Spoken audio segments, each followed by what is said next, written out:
All right, last but not least is myself, Super Bowl champion 2014. Looking to make another run at it this year. My keepers were, well, actually, let's start with the CBS. So CBS says that I had a B minus, uh, no question about it.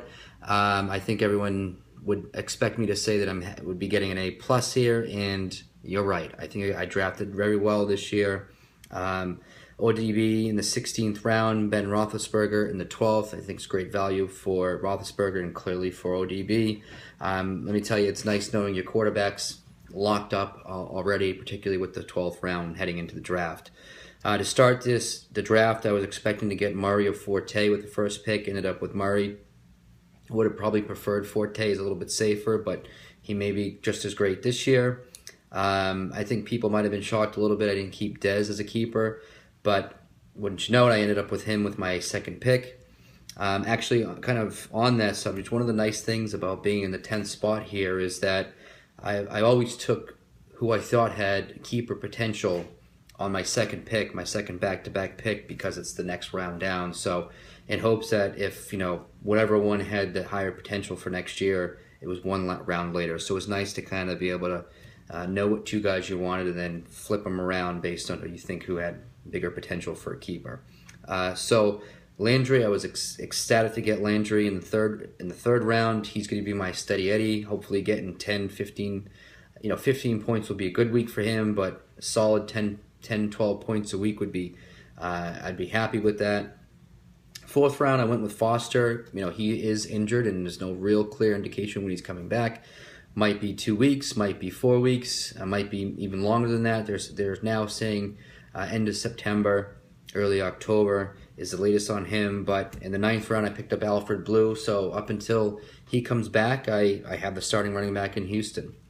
Fifth round, I took Doug Martin. I was toying between him and Stewart.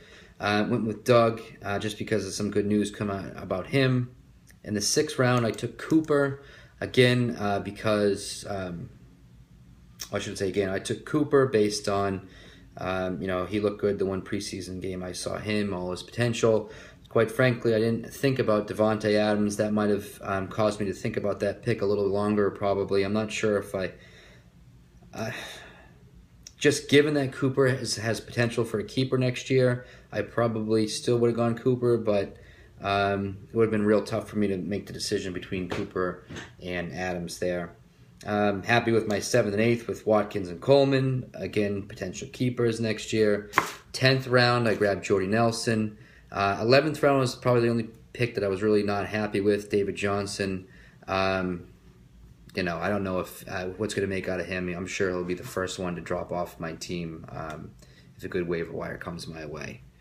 And then I'm happy with the Eagles' defense at 13, and Cutler as a backup I'm fine with too. He'll probably never start unless it's week 11 in my bye. Otherwise, just kind of recapping my team, I have Ben Roethlisberger,